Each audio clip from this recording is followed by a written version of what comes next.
رات کے 2 بج رہے ہیں۔ 12 ڈاؤن ہزارہ ایکسپریس 9 گھنٹے لیٹ کراچی کینٹ اسٹیشن پر پہنچی ہے اور بریک لگتے ہی ریل گاڑی سے انسانوں کا ایک سیلاب نکل آیا ہے۔ زیادہ تر وہ لوگ ہیں جن کے پاس اس شہر میں نہ رہنے کا کوئی ٹھکانہ ہے، نہ جان پہچان والا کوئی دوست۔ انہیں صرف ایک چیز یہاں لائی ہے، بھوک۔ انہیں بتایا گیا تھا کہ کراچی میں تو مٹی بھی سونے کی طرح بکتی ہے، لیکن انہیں معلوم نہیں ہے کہ جس شہر میں وہ قدم رکھ رہے ہیں وہاں انہیں ایک شہری نہیں بوجھ سمجھا جا رہا ہے۔ اور کراچی ہی کیا، لندن، پیرس، نیو یارک میں بھی، دنیا کے ہر بڑے شہر میں یہی نعرہ لگ رہا ہے، غیر مقامی لوگوں کو باہر نکالو، یہ زمین ہماری ہے، یہ شہر ہمارا ہے، تمہارا نہیں۔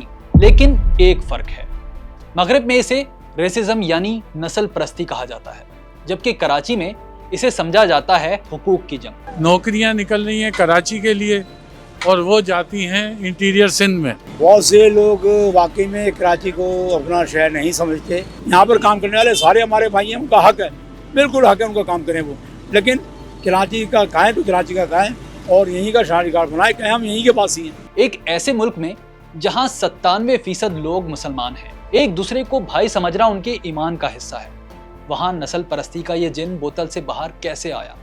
یہ مقامی اور غیر مقامی کی بات آخر کہاں سے آئی ہے؟ یہ واقعی گراؤنڈ ریئلٹی ہے یا سیاست دانوں کا ڈر بیچ کر اپنے ووٹ پکے کرنے کا طریقہ؟ آج انقلاب پر ہم آپ کو سنانے جا رہے ہیں کراچی میں تیزی سے پھیلتی دیسی ریسزم کی کہانی، جو بتائے گی کہ اصل میں کراچی کا مجرم کون ہے۔ وہ غریب مزدور جو دیہات سے آ کر فٹ پاتھ پر سوتا ہے، یا وہ سسٹم جس نے ایک جیتے جاگتے شہر کو یتیم خانہ بنا دیا ہے۔ یہ کہانی اس شہر کی ہے جو سب کا ہے، لیکن اسے کوئی اپنا بنانے یا اپنا ماننے کو تیار ہی نہیں ہے۔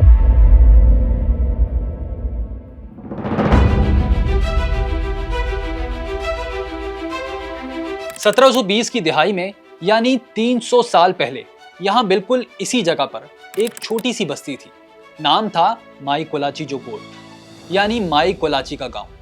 یہ مائی کولاچی کون تھی؟ کہتے ہیں یہ خاتون بھی کہیں سے ہجرت کر کے یہاں آباد ہوئی تھی۔ تب یہاں کچھ بلوچ اور کچھ سندھی قبیلے رہتے تھے، اور کسی کو پتہ نہیں تھا کہ یہ ویران سا علاقہ ایک دن دنیا کے بڑے شہروں میں سے ایک بنے گا، اور اسے میگا سٹی بنانے کے لیے پہلا قدم بھی باہر سے آنے والوں نے ہی اٹھایا۔ سال 1843 انگریزوں نے سندھ فتح کر لیا، لیکن گوروں کے لیے ایک بڑا مسئلہ تھا۔ سندھ تو حاصل کر لیا، لیکن یہاں کوئی ایسا پورٹ نہیں تھا جو انہیں 7 سمندر پار اپنے ملک سے جوڑ سکے۔ تب چارلس نیپیر نے جس جگہ کو چنا وہ تھی ماہی گیروں کی ایک یہی بستی، جس کا نام کولاچی سے بدل کر اب کراچی ہو چکا تھا۔ تب یہاں آبادی صرف اور صرف 10,000 تھی۔ چارلس نیپیر نے کراچی کو ایک اوپن سٹی بنا دیا۔ اس نے اعلان کیا کہ جو بھی ہنرمند ہے، بیوپاری ہے، کہیں بھی ہو، کراچی آئے، زمین ملے گی، تحفظ ملے گا۔ اور پھر ہجرت شروع ہو گئی۔ غیر مقامی کراچی آنے لگے۔ ایران اور بمبئی سے پارسی اور ہندو آئے، جنہوں نے کراچی کو بینک دیے، ماڈرن اکانومی دی، اور وہ آرکیٹیکچر بھی دیا جس پر ہم آج فخر کرتے ہیں۔ ایڈل جی ڈنشا، جمشید مہتا، دیوان دیا رام جیٹھ مل، یہ وہ لوگ تھے جنہوں نے کراچی کو جسم ہی نہیں، اسے اس کی روح دی۔ گوان کرسچنوں نے سینٹ پیٹرکس اور سینٹ جوزف جیسے اسکول بنائے، جہاں آج بھی کراچی کے بچے پڑھتے ہیں۔ راجستھان اور گجرات سے مارواڑی میمن اور بوہری آئے، جنہوں نے وہ ٹریڈ نیٹ ورک بچھایا جس نے کراچی کو بزنس ہب بنا دیا۔ اور 1941 میں جب مردم شماری کی گئی تو شہر کی 50% سے زیادہ آبادی غیر مسلم تھی۔ پارسی، عیسائی، ہندو اور یہودی سب مل کر رہتے تھے۔ آج جب ہم مقامی اور غیر مقامی کی بحث کر رہے ہیں تو یہ تک بھول جاتے ہیں کہ یہ شہر کسی مقامی سردار نے نہیں، بلکہ ایک غیر مقامی فاتح نے بنایا تھا، اور ان لوگوں کے لیے بنایا تھا جو خود ہجرت کر کے یہاں آئے تھے۔ کراچی تب سمجھیں پارس کا پتھر تھا، جو اسے چھوتا سونے کا بن جاتا، اور پاکستان بننے سے کہیں پہلے یہ ایک کاسموپولیٹن شہر بن چکا تھا۔ کراچی پورٹ سٹی ہے، اسی لیے مختلف قوموں کا شہر ہے۔ جیسے کہ آپ دنیا بھر کے پورٹ سٹیز کو دیکھتے ہیں، نیو یارک ہے، سنگاپور ہے، دبئی ہے، ہر ماڈرن پورٹ سٹی کبھی ایک قوم کا نہیں ہوتا۔ بہرحال پھر آیا کراچی کی تاریخ کا سب سے بڑا ٹرننگ پوائنٹ، 1947۔ ہندوستان بٹ گیا، پاکستان بن گیا، اور ساتھ ہی کراچی ایک ہی دن میں بدل گیا۔ پہلے تو اس شہر سے ہجرت ہوئی، پارسی اور ہندوؤں کی بڑی تعداد ہندوستان چلی گئی، اور پھر ہندوستان کے ہر علاقے سے مسلمان مہاجرین آنے لگے، بہت بڑی تعداد میں۔ اتر پردیش سے آنے والے، دلی، بہار، بنگال، راجستھان، بلکہ حیدرآباد، کیرلا، ہندوستان کے کونے کونے سے یہ لوگ کراچی آئے۔ وہ اپنے ساتھ کچھ نہیں لائے سوائے اپنے ہنر، اپنے علم اور اپنی شناخت کے۔ انہوں نے اس شہر کی بنیاد میں اپنا خون پسینہ لگایا اور کراچی کو راتوں رات بدل دیا۔ مہاجرین اتنی بڑی تعداد میں آئے تھے کہ صرف 4 سال میں کراچی 4 لاکھ سے 12 لاکھ آبادی کا شہر بن گیا، یعنی 3 گنا اضافہ۔ یہی مہاجرین تھے جو آج خود کو مقامی کہتے ہیں۔ لیکن میں نے کہا تھا نا کہ کراچی ہجرت کا شہر ہے۔ یہ ہجرت کبھی نہیں رکی۔ پاکستان بننے کے کچھ عرصے بعد 1960 کی دہائی میں ملک میں ایک زبردست انڈسٹریل ریولوشن آیا اور کراچی اس انقلاب کا مرکز تھا۔ یہاں مزدوروں کی ضرورت پڑی تو ملک کے دیگر علاقوں سے لاکھوں پختون، پنجابی، ہزارہ، سرائکی بھی، ہر قوم کے لوگ کراچی آنا شروع ہو گئے۔ یہ ہجرت کی دوسری بڑی لہر تھی جس سے آنے والے لوگوں نے شہر میں ٹرانسپورٹ، کنسٹرکشن اور کارخانوں کو سنبھالا۔ لیکن ایک مسئلہ ہو گیا۔ جنوری 1965 ملک کے ساتھ ساتھ کراچی کے لیے بھی ایک نئی آزمائش کا آغاز ہو گیا۔ پاکستان میں صدارتی انتخابات ہوئے۔ ایک طرف طاقتور ڈکٹیٹر ایوب خان تھے تو دوسری طرف جمہوریت کی علامت مادر ملت محترمہ فاطمہ جناح۔ پورا پاکستان ایک طرف تھا اور کراچی ایک طرف۔ یہ شہر ڈکٹیٹر کے خلاف ڈٹ گیا۔ کراچی والوں نے فاطمہ جناح کو ووٹ دیا اور یہاں ایوب خان بری طرح ہارے۔ باقی ملک میں بھاری اکثریت حاصل کر لی۔ اب ڈکٹیٹر تو ڈکٹیٹر ہوتا ہے، اس کو نہ سننے کی عادت نہیں ہوتی، اور اسی بہادری، اسی جرأت کی قیمت کراچی والوں کو بہت مہنگی پڑی۔ 4 جنوری 1965 کو الیکشن کا رزلٹ آنے کے بعد شہر میں ایک جلوس نکلا۔ ایوب خان کی جیت کے جشن کے لیے نہیں، بلکہ شاید کراچی کو سزا دینے کے لیے۔ گوہر ایوب کی قیادت میں نکلنے والا یہ جلوس جان بوجھ کر ان علاقوں سے گزرا جنہوں نے فاطمہ جناح کو ووٹ دیا تھا۔ اس جلوس میں وہ محنت کش بھی تھے، وہ ورکر بھی، جو ایوب خان کے دور میں ہی کراچی آئے تھے غیر مقامی بن کر۔ وہ جہاں جہاں سے گزرتے گئے ٹینشن بڑھتی گئی، نعروں کی شدت میں اضافہ ہوتا گیا۔ بالآخر وہ ہو گیا جس کا کسی نے سوچا بھی نہیں تھا۔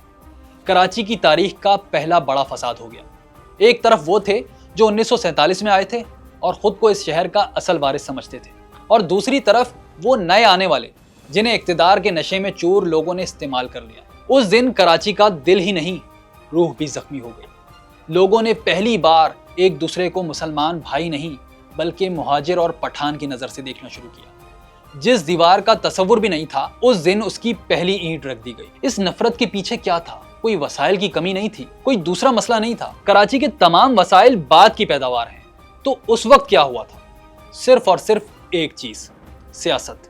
اس وقت کے حکمرانوں نے کراچی میں یہ کارڈ اسی لیے کھیلا تاکہ وہ شہر میں سیاسی شعور کو ختم کر سکیں، کیونکہ کراچی تب ملک میں سب سے زیادہ شعور رکھنے والا شہر تھا، پڑھے لکھے لوگوں کا شہر، ملک کو چلانے والا شہر۔ لیکن جنوری 1965 میں یہاں کے لوگوں کو پہلی بار اس طرف دھکیلا گیا جہاں وہ اپنے حق کے لیے لڑنے کے بجائے آپس میں ہی لڑ جائیں۔ آج مقامی اور غیر مقامی کی جو بحث ہے، یہ کوئی 2015 میں پیدا نہیں ہوئی، یہ 1965 سے ہے۔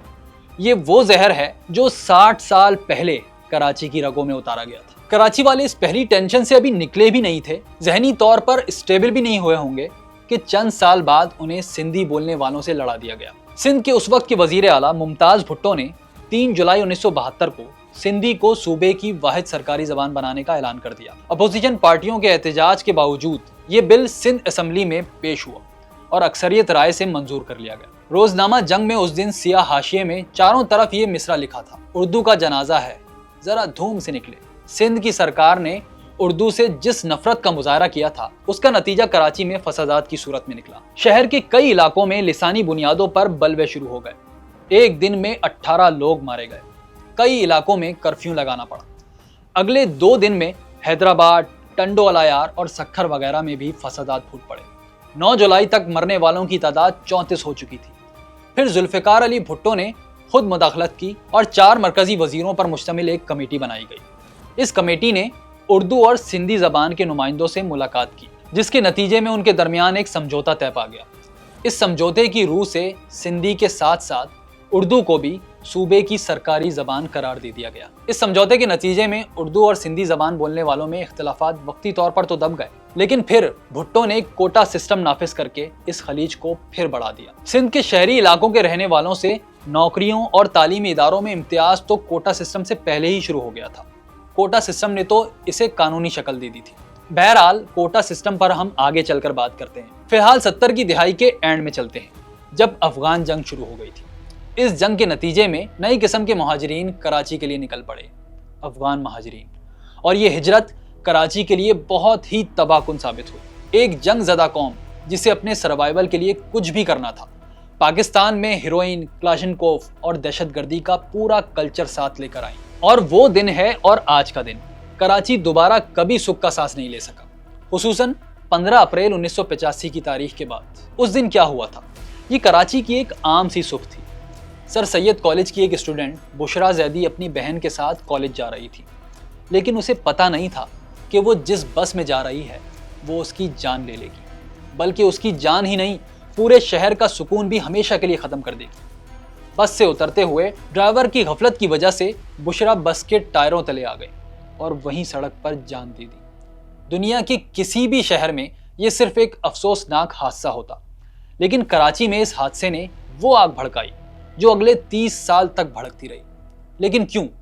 इसीलिए क्योंकि ड्राइवर गैर मुकामी था। कुछ लोगों ने कहा वो पठान था, और फिर पठानों और मुहाजिरों में दंगा फसाद शुरू हो गया। नाजमाबाद से लेकर बनारस तक, औरंगी टाउन से लेकर सोराब गोट तक खून की एक ऐसी लकीर खिंच गई जिसे मिटाना आज भी नामुमकिन लगता है। बुशरा जैदी की मौत ने कराची के उर्दू बोलने वालों को ये यकीन दिलाया कि वो अपने ही शहर में महफूज नहीं है। उन्हें लगा कि बाहर से आने वाले उनकी जानों के और माल के मालिक बन चुके हैं। इसी खौफ और अदम तहफ़्फ़ुज़ ने एक ऐसी ताकत को जन्म दिया जिसने कराची की सियासत का रुख ही बदल दिया, महाजिर कौमी मूवमेंट यानी MQM। इससे पहले कराची की सियासत हमेशा नजरियाती रही। यहाँ से जमात इस्लामी या जमीयत उलमा पाकिस्तान जैसी पार्टियां जीतती थीं, लेकिन फिर एक नई सियासत का आगाज़ हो गया, ज़बान और नस्ल की बुनियाद पर सियासत। कराची लिसानी बुनियादों पर तकसीम हो गया, शायद हमेशा के लिए। बनारस ऐसा बॉर्डर बन गया जिसे पार करना मौत को दावत देने के बराबर था। लोगों ने अपनी हिफाजत के लिए अपनी ज़बान वालों के साथ रहना शुरू कर दिया। हिजरत करने वालों के शहर के अंदर हिजरत शुरू हो गई। उर्दू बोलने वाले हो तो फलां इलाके में महफूज हो, वहाँ जाओ। पश्तून हो तो उस इलाके में रहो, वहाँ सब पठान ही रहते हैं। इस तकसीम ने समंदर जैसा दिल रखने वाले कराची को छोटे छोटे तालाबों में बांट दिया। ऐसे तालाब जहाँ हर मछली दूसरी मछली को खाने के लिए दौड़ती है। लेकिन इतने फसाद के बाद, इतने हंगामों के बाद, इतनी ज़्यादा तकसीम के बाद भी हैरत की बात यह है कि कराची के लिए हिजरत कभी नहीं रुकी। मुल्क में कुछ भी हो जाए, सैलाब आ जाए, दहशतगर्दी की वजह से किसी इलाके में अमन व अमान की सूरत हाल ख़राब हो या कुछ भी हो, जब भी हिजरत हुई लोगों की मंजिल कराची ही बनी। माशाल्लाह आज हमारे को तकरीबन 25 साल हो गया कि हम कराची आया हुए हैं। कराची ये बहुत खूबसूरत और रोजी वाला जगह है, लेकिन उसका बदनामी है। लेकिन एक मिनट, आखिर पूरा पाकिस्तान कराची ही क्यों आता है? पेशावर के रहने वालों के ज्यादा करीब तो पिंडी है, लाहौर है, फैसलाबाद है। वो पूरा मुल्क पार करके कराची ही क्यों आना चाहता है? क्या कराची का मौसम बहुत अच्छा है, यहाँ का इंफ्रास्ट्रक्चर यूरोपियन स्टैंडर्ड का है, या यहाँ के लोगों से बड़ा प्यार है? इंटीरियर से या हमारे मुल्क से जो लोग कराची में आके आबाद होते हैं या यहाँ पे कारोबार कर रहे हैं या रोज़गार की तलाश में आए, गवर्नमेंट को चाहिए कि उनको उनके इलाकों में बेहतर रोज़गार दें। कराची आने का तो यही मतलब होता है कि रोज़ी कर रहे हैं, मजदूरी करेगा। जी हमारा तकरीबन 6 बेटा है, एक बेटी है, सब इधर ही है और रिश्तेदार भी सारे इधर ही है। भी इधर कमा रहा है, इधर खा रहा है, तो ये तो फिर नमक हरामी हो जाता है कि अब इधर खा रहे हैं, फिर उसके साथ फिर आप बेवफाई करें या दुनिया के हर मेगा पोर्ट सिटी की तरह यहाँ भी लोगों को सिर्फ एक चीज लेकर आती है, रोजगार। कराची सिर्फ शहर नहीं, पाकिस्तान की इकोनॉमी का इंजन है। मुल्क का 60% रेवेन्यू यहीं पैदा होता है।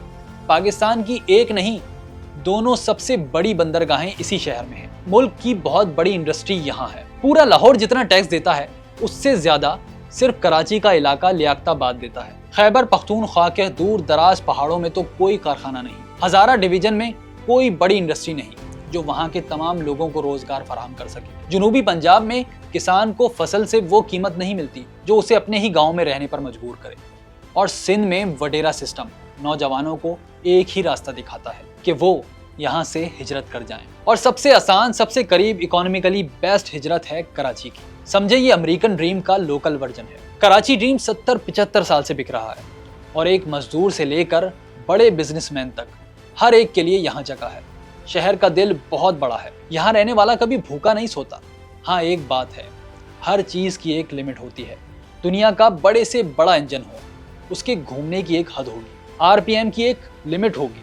कराची के साथ जुल्म ये हुआ कि शहर की आबादी तो सुपरसोनिक बल्कि हाइपरसोनिक स्पीड से बढ़ती रही, लेकिन इंफ्रास्ट्रक्चर बैलगाड़ी की रफ्तार से। एक घर जिसे 5 लोगों के लिए बनाया जाए, लेकिन वहाँ ज़बरदस्ती 50 लोग रह रहे हों, तो क्या होगा? जो यहाँ के लोग हैं उनको सही गिना जाए, उन्हीं हिसाब से जो है उनके जो है आप जो है उनको सड़कें दें, उसी हिसाब से उनका जो है आप तालीम दें, उसी हिसाब से उनको सेहत दें। इसीलिए जो है कराची में जो है ना ये चीज़ें पूरी नहीं है। कराची के साथ वही हुआ, बिजली खत्म, पानी खत्म, अमन खत्म, सफाई खत्म, और नतीजा घर के अंदर रहने वाले नफसियाती मरीज बन गए। कोई भी शहर हो, उसके कुछ वसाइल होते हैं, और जितने भी हों यकीन जानिए वो महदूद ही होते हैं। जब हिजरत पर हिजरत हुई तो शहर पर दबाव बढ़ने लगा और झगड़ा शुरू हो गया कि शहर में मालिक कौन है और किराएदार कौन।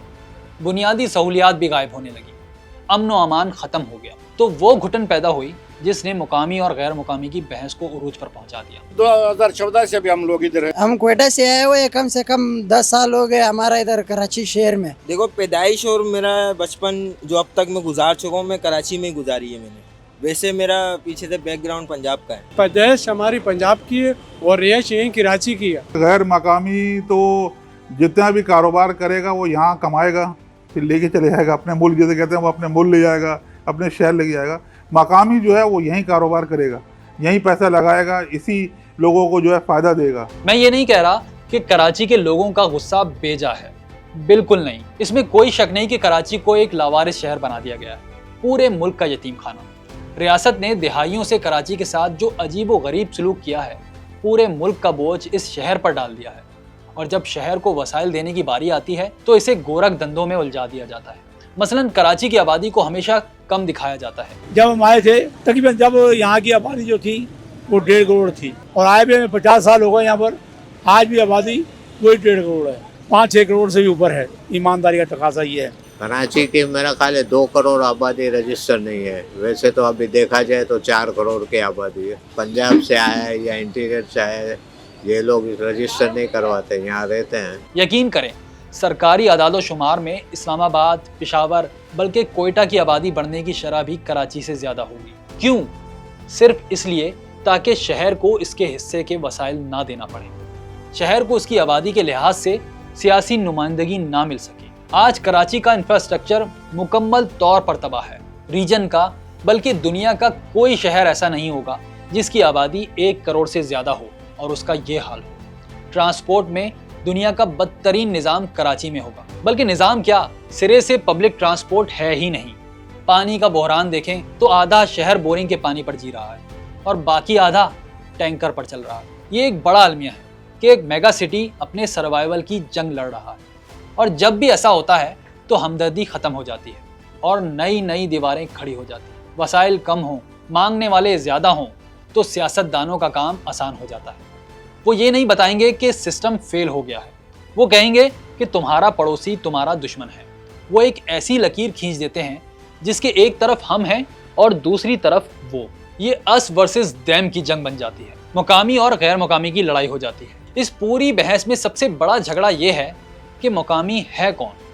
क्या वो जो 500 साल पहले आया, या वो जो 70 साल पहले आया, या वो जो आज ही ट्रेन से उतरा है। अगर आपको लगता है कि कराची में मुकामी और गैर मुकामी की बहस सिर्फ पानी के बहरान या ट्रांसपोर्ट की कमी की वजह से है, तो आप बिल्कुल गलत फहमी का शिकार हैं। वसाइल की कमी तो सिर्फ एक बहाना है, असल खेल तो कुछ और है। आपके जज्बात, आपके खौफ, आपकी शनाख्त को एक हथियार के तौर पर इस्तेमाल किया जा रहा है। हैरत की बात यह है कि जो दलाइल आज कराची के ड्राइंग रूमों में और टीवी प्रोग्रामों में दिए जा रहे हैं, बिल्कुल वही है जो अमेरिका में डोनाल्ड ट्रंप के हामी देते हैं, या फिर हमारे पड़ोस में नरेंद्र मोदी के राज में ही देख लें। आइए जरा इस देसी रेसिज्म को देखते हैं। कराची में सबसे बड़ा झगड़ा इस बात पर है कि मुकामी कौन है। آپ سندھی قوم پرستوں سے پوچھیں، وہ کہیں گے کہ ہم ہزاروں سال سے اس دھرتی کے وارث ہیں، اسی لیے مقامی صرف ہم ہیں۔ اردو بولنے والوں سے پوچھیں تو کہیں گے کہ یہ شہر تو اجاڑ بستی تھا، ہم نے اسے ایک ماڈرن شہر بنایا، اس لیے مالک بھی ہم ہیں۔ پشتون، پنجابی یا سرائکی سے پوچھیں تو وہ کہیں گے کہ ہماری محنت اور ہمارے خون پسینے سے یہ شہر چل رہا ہے، ہم تو یہاں دہائیوں سے ہیں، ہمارے بچے یہاں پیدا ہوئے، تو ہم غیر مقامی کیسے ہو گئے بھائی؟ رہتے کراچی میں 20 سال، 21 سال، 50 سال، شادیاں یہاں کر لے سب، لیکن شادی کارڈ نہیں مناتے۔ اس کی وجہ یہ ہے کہ یہاں سرکاری نوکری نہیں ملتی، تو یہ ظلم ہے کہ کراچی والوں کو کراچی میں سرکاری نوکری نہیں ملتی، یہاں کا کوٹا ہی نہیں ہے۔ ہم نہیں جائیں گے، ہم کراچی میں رہیں گے، یہ ہمارا پاکستان کا سب سے بڑا شہر ہے اور اچھی جگہ ہے کراچی، بالکل ہم یہاں کا شناختی کارڈ سب کچھ ہم یہاں کا کروائیں گے۔ سچ بات تو یہ ہے کہ میگا سٹی کی تعریف میں مقامی کا لفظ کوئی معنی، کوئی حیثیت نہیں رکھتا۔ نیو یارک میں رہنے والا ہر شہری نیو یارکر ہے، چاہے اس کے باپ دادا کہیں سے بھی آئے ہوں۔ یورپ اور امریکہ میں وائٹ سپرمیسسٹ لوگوں کا ایک بہت بڑا خوف ہے، جسے وہ دی گریٹ ریپلیسمنٹ تھیوری کہتے ہیں۔ وہ کہتے ہیں کہ باہر سے آنے والے لوگ ہماری ڈیموگرافک کو بدل رہے ہیں، اور ایک دن آئے گا جب ہم اپنے ہی ملک میں اقلیت بن جائیں گے۔ یہی بات انڈیا میں بھی کی جاتی ہے، بار بار کہی جاتی ہے کہ ہندو خطرے میں ہے۔ اب ذرا کراچی میں سیاسی بیانیے کو دیکھیے، کیا یہ بالکل ویسی ہی آواز نہیں؟ کراچی کے پرانے رہنے والوں میں خوف بیچا جا رہا ہے کہ دیکھو ٹرینیں اور بسیں بھر بھر کر لوگ آ رہے ہیں، اگر انہیں نہیں روکا گیا تو تم اپنی آئیڈینٹی کھو بیٹھو گے، تمہارے اپنے شہر میں تمہاری کوئی آواز نہیں رہے گی۔ ایک نظام ہونا چاہیے۔ دیکھیں میں آپ کو بتاؤں، دنیا میں نظام ہے، کہیں سے آتا ہے ملک سے یا کہیں سے آتا ہے، ایک چیک اینڈ بیلنس ہوتا ہے، اس کی رجسٹریشن ہوتی ہے۔ لیکن بدقسمتی سے کراچی میں جو ہے پورے دنیا سے لوگ آ رہے ہیں، پورے پتہ نہیں کہاں سے لوگ آ رہے ہیں، کوئی چیک اینڈ بیلنس نہیں، کوئی رجسٹریشن نہیں ہے۔ یہی پولیٹیشنز ہیں جو لوگوں کو بار بار یاد دلاتے ہیں کہ اگر ہمیں ووٹ نہیں دو گے تو 1985 میں جو ہوا تھا وہی دوبارہ ہوگا۔ آپ نے دیکھا ہوگا کہ ٹرمپ نے کس طرح میکسیکنز کو کرمنل قرار دیا اور اپنی دیوار بنانے کے لیے جواز پیدا کیا۔ بالکل یہی فارمولا کراچی میں آزمایا جا رہا ہے۔ اسٹریٹ کرائم کراچی میں ایک بہت بڑی ریالٹی ہے، لوگ روزانہ لٹتے ہیں، مارے بھی جاتے ہیں، لیکن اس مسئلے کا حل ڈھونڈنے کے بجائے اسے ایک خاص رنگ دیا جا رہا ہے۔ یہ بات عام لوگ دہراتے ہیں کہ آپ کا کوئی دوست، رشتہ دار، کزن، کوئی دوسرا قریبی یہ کہتا ہوگا کہ یہ موبائل چھیننے والے غیر مقامی ہیں، فلاں صوبے سے، فلاں علاقے سے آئے ہیں۔ یہ بات مختلف جرائم کی سوشل میڈیا پر موجود CCTV ویڈیوز میں آپ کو کامنٹ میں عام نظر آئے گی۔ یہ بہت خطرناک کھیل ہے، کیونکہ جب آپ جرم کو کسی زبان سے، کسی صوبے سے، کسی شہر سے جوڑتے ہیں تو آپ اصل مجرم کے بجائے ایک پوری قومیت کو کٹہرے میں کھڑا کر دیتے ہیں۔ آپ اس نفرت کو جائز قرار دے رہے ہوتے ہیں جو ایک پڑوسی کے دل میں دوسرے پڑوسی کے لیے پیدا ہو رہی ہے۔ حقیقت یہ ہے کہ جرم کا کوئی صوبہ نہیں ہوتا، جرم کا کوئی قبیلہ نہیں ہوتا، جیسے دہشت گردی کا کوئی مذہب نہیں ہوتا۔ لیکن کیا کریں، خوف کے سوداگروں کے لیے ایسا کرنا ضروری ہوتا ہے، کیونکہ اسی سے ان کی سیاست چمکتی ہے۔ اس پورے نفرت کے بازار کا سب سے زیادہ فائدہ اٹھا رہی ہیں سیاسی جماعتیں، MKM ہو یا پیپلز پارٹی ہو۔ ان سب کا سیاسی فیوچر اسی خوف سے جڑا ہوا ہے، کیونکہ جس دن کراچی کا شہری سمجھ گیا کہ اس کا اصل مسئلہ باہر سے آنے والا پٹھان، پنجابی یا سرائکی نہیں بلکہ نااہل حکمران ہے، اس دن ان سب کی سیاست کا جنازہ نکل جائے گا۔ یوں تو آزاد ہوئے 78 سال ہوئے ہیں، جہاں تھے پہلے کھڑے وہیں آج کھڑے ہیں۔ اسلامی آیا نہ یہاں، نہ ہی دور عوامی، دیکھو تو کرپشن میں ہم سب سے بڑے ہیں۔ وہ نورا کشتی کر کے ووٹ بٹور کر ایوانوں میں بیٹھے ہیں اور ہمیں مقامی اور غیر مقامی کی بحث میں الجھا کر وسائل لوٹتے ہیں۔ کراچی کے عام آدمی کا مسئلہ کیا ہے؟ یہ کہ اسے پانی چاہیے، اسے نوکری چاہیے، اسے تحفظ چاہیے، لیکن اسے بتایا جا رہا ہے کہ تمہاری مصیبت کی وجہ وہ غریب آدمی ہے جو تمہارے برابر میں کھڑا ہے۔ یہ نفرت اصل میں ایک پردہ ہے جو اس سسٹم کی ناکامی کو چھپانے کے لیے ڈالا جاتا ہے۔ اصل مجرم وہ مزدور ہے ہی نہیں جو لاڑکانہ سے یا رحیم یار خان سے آ کر یہاں رکشہ چلا رہا ہے۔ اصل مجرم تو وہ ہے جس نے نہ تو لاڑکانہ والوں کو روزگار دیا اور نہ کراچی کو اس کی آبادی کے مطابق وسائل دی۔ لیکن کون سی آبادی؟ وہ جسے گھٹا کر دکھایا جاتا ہے۔ کراچی کے والے سے میرے تو نظریہ یہی ہے کہ یہاں پہ جو ہے نا آبادی بہت زیادہ ہے۔ ہمارے لاہور کو تو یہ کہتے ہیں کہ جیسے کراچی کے مقابلے میں لاہور جو ہے نا ماچس کی ڈبی ہے۔ جب پنجاب چلے جاتے ہیں تو وہاں پر ہمارا مردم شماری ہوتا ہے، کیونکہ وہاں آپ کے کمرے میں آئے گا، جہاں پر رہو گے وہیں آئیں گے، آپ سے کاٹ لے گا اور آپ کا مردم شماری ہوگا۔ لیکن سندھ میں ہم 25 سال سے لے رہے ہیں، रह रहे हैं, लेकिन यहाँ पर कोई नहीं है हमारे पास मरदमशुमारी में। ये वाकई बहुत मुश्किल काम है कराची वालों का डेटा मालूम करना, क्योंकि हमने सिर्फ 1.5 करोड़ के ऊपर ही रखनी है आबादी, इससे ज़्यादा हमने बढ़ानी नहीं है। किसी भी शहर के लिए कितने वसाइल दरकार होते हैं, इसका फैसला उसकी आबादी की बुनियाद पर होता है। लेकिन कराची के खिलाफ सबसे बड़ा जुर्म ही उसकी मर्दमशुमारी में किया गया। दिहाइयों से कराची की आबादी को जानबूझकर कम दिखाया जा रहा है। क्यों? उसके पीछे एक बहुत बड़ी साजिश है, जो सियासी भी है और माशी भी। अगर कराची की असल आबादी मान ली जाए तो इसे कौमी और सूबाई असम्बलियों में ज़्यादा नशिस्तें देनी पड़ेंगी। उसका मतलब है कि सिंध और पाकिस्तान की सियासत में कराची का इन्फ्लुएंस और बढ़ जाएगा और सूबे को NFC अवार्ड में और कराची को सूबाई बजट में ज़्यादा बड़ा हिस्सा देना पड़ेगा। इस झंझट से बचने के लिए एक आसान रास्ता पकड़ लिया गया कि बंदे ही गायब कर दो। मेरा मतलब है मर्दमशुमारी से। तो जब 3-3.5 करोड़ के शहर को सरकारी कागजात पर 2 करोड़ का दिखाया जाएगा तो क्या होगा? जो वसाइल दिए भी जाएंगे वो भी कम होंगे। कम पानी, कम बिजली, कम नौकरियां। तो लोगों को जब अपना हक नहीं मिलेगा तो उनके गुस्सों को फेर दें उन लोगों की तरफ जो गैर मुकामी हैं। वो लोग जिनके शनाख्ती कार्ड पर मुस्तकिल पता शहर से बाहर का है, वो रहते यहाँ हैं लेकिन मर्दमशुमारी में कहीं और काउंट होते हैं। मैं 2004 से कराची में हूँ और अशनाई कार्ड तो देखो हमारा KPK का बना हुआ है। शनाख्ती कार्ड बनवाने में बहुत मसले मसाइल होते हैं, ब्लॉक हो जाते हैं। हमारे ख़ानदान में शुरू की जो है ना शनाख्ती कार्ड ब्लॉक हो गए थे, फिर बड़ी मुश्किल से जो है ना उसको इस्लामाबाद से वो करवाया। यहाँ पे नादरा जाओ तो वो एक तो वो डबल पता मारेगा, दूसरा बात वो बना के भी नहीं देगा। वो कह रहा है कि भाई आप लोग गाँव में जाओ वही बनाओ। यहाँ पे ख्वार इतना करते हैं कि बंदा बेजार होते हैं, इसकी वजह से हम लोग यहाँ जो ना इसी नहीं बनाते, अपना गाँव में बनाते हैं। इस नफरत और तकसीम का दूसरा बड़ा हथियार है कोटा सिस्टम। हुआ ये कि 70 की दिहाई में एक निज़ाम लाया गया जिसका मकसद था सिंध के पसमानदा इलाकों को तरक्की की डोर में शामिल करना। लेकिन मसला ये है कि ये निज़ाम 50 साल से कराची के नौजवानों के लिए फांसी का फंदा बना हुआ है। इसलिए क्योंकि कराची का नौजवान बेहतर निज़ाम तालीम में बेहतर नंबर लेकर, बेहतर महारतें सीख कर सरकारी नौकरियां नहीं ले पाता, क्योंकि वो अर्बन है। जबकि अंदरूने सिंध से आने वालों को नकल करके, कम नंबर लेकर और बगैर कुछ सीखे ओहदा मिल जाता है, सिर्फ और सिर्फ रूरल कोटे की बुनियाद पर। क्यों नहीं रोजगार देते कराची वालों को? धक्के खा रहे हैं पढ़े लिखे लोग, सड़कों के ऊपर धक्के खा रहे हैं। हम जो डिग्रियाँ लिए फिर रहे हैं, लेकिन कराची वालों को कोई नहीं पूछ रहा। जो इधर से उधर से आ जाते हैं उनको रखे जा रहे हैं। मैं बगैर किसी लगी लिपटी के ये बात बिल्कुल साफ साफ इसीलिए कह रहा हूँ क्योंकि आप चीज़ों को गैर जानिबदारी से देखेंगे तो आपको यही नजर आएगा। इसका नतीजा ये निकला कि कराची के उर्दू बोलने वालों में एक महरूमी का एहसास पैदा हुआ है और उनके अंदर एक गुस्से ने जन्म लिया। लेकिन इससे भी ज्यादा गुस्से की बात यह है कि ये एंगर हुक्मरानों के बजाय शहर में आने वाले मजदूरों की तरफ मोड़ दिया जाता है। फिर एक और मसला, दुनिया का कोई भी मेगा सिटी ऐसा नहीं जिसके अंदर एक ताकतवर बल्दियाती निज़ाम ना हो। लंदन हो या पेरिस, वहाँ का मेयर शहर का रियल बॉस होता है। इसे पता होता है कि कितने लोग आ रहे हैं और कितने वसाइल चाहिए।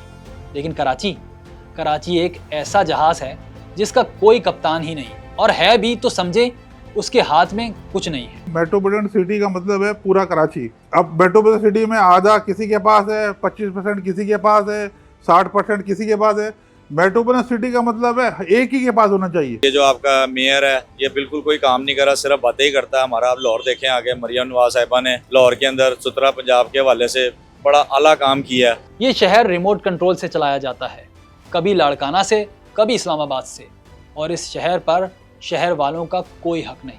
दुनिया तो क्या, पाकिस्तान में भी कोई दूसरा शहर ऐसा नहीं चलाया जाता जैसे कराची को चलाया जा रहा है। और जब शहर का कोई मालिक ही नहीं होगा तो कोई भी यहाँ आकर कब्जा कर ले, कहीं भी झुग्गी बना ले, कोई भी जुर्म करके भाग जाए, रोकने वाला कोई नहीं होगा। रियासत अपनी जिम्मेदारियां पूरी नहीं करती और लोग नस्ल परस्ती में पनाह ढूंढते हैं। और यहाँ पर हमें दूसरी साइड भी देखनी होगी जिस पर अक्सर बात नहीं होती, ये कि लोग कराची क्यों आते हैं। इसलिए कि रियासत ने उनके अपने इलाकों को खंडर बना दिया है। अगर लाड़काना में हस्पताल होते, अगर सवात में कारखाने होते, अगर जनूबी पंजाब के लोगों को उनकी ज़मीन पर अपना हक मिलता तो वो अपने घर छोड़कर कराची में गंदे नालों के किनारे रहने क्यों आते। यहाँ भी सियासत की नाकामी डबल है। पहली, उसने देही इलाकों को इतना बर्बाद कर दिया कि वहाँ के लोग हिजरत पर मजबूर हो गए। दूसरी, उसने कराची को भी इतना नज़रअंदाज किया कि वो मज़ीद बोझ उठाने के काबिल नहीं रहा। अब वही रियासत, वही हुक्मरान उन दोनों मुतासरीन को, यानी कराची में पहले से रहने वालों को और नए आने वालों को भी आपस में लड़वा रहे हैं। یہ classic divide and rule policy है। ये नफरत असल में एक धोखा है ताकि आप असल मुजरिम का चेहरा ना देख सकें। गैर मकामियों से नफरत करना आसान है क्योंकि वो आपको सड़क पर नजर आते हैं, लेकिन हुक्मरानों से हिसाब मांगना बहुत मुश्किल है क्योंकि वो दीवारों के पीछे छुपे हैं। कराची एक बहुत बड़ा शहर है, इकोनॉमिक जायंट है, इसकी पोर्ट, इसकी इंडस्ट्री और सबसे बढ़कर यहाँ का टैलेंट। मकामी और गैर मकामी की बातों में उलझाना इसे तबाह करने की जंग है। पहले ही कराची का बहुत बड़ा बिजनेस पंजाब बल्कि मुल्क से बाहर मुंतकिल हो चुका है। यहाँ के ज़हीन लोग यूरोप और अमेरिका हिजरत कर रहे हैं। इस मसले का हल सिर्फ एक है, नफरत नहीं, निज़ाम। दुनिया के हर मेगा सिटी की तरह कराची को मैनेज करने की ज़रूरत है। हमें ऐसा डिजिटल सिस्टम चाहिए जहाँ हर शहरी रजिस्टर्ड हो, चाहे वो कहीं से भी आया हो। हमें एक ऐसी बाइख्तियार बल्दियाती हुकूमत चाहिए जो शहर के टैक्स से शहर को बनाए। हमें असल मर्दमशुमारी के ज़रिए अपना असल हक लेना होगा, ना कि दूसरे गरीब का निवाला छीन कर। ये नस्ल परस्ती, ये रेसिज्म, ये गंदी सियासत अमेरिका, यूरोप और इंडिया को तो सूट करती होगी, लेकिन कराची जैसे शहर के लिए ये खुदकुशी होगी। वो शहर जो किसी को भूखा नहीं सोने देता, इसे मरना नहीं चाहिए। कराची जिंदा रहेगा, कराची अमर रहे।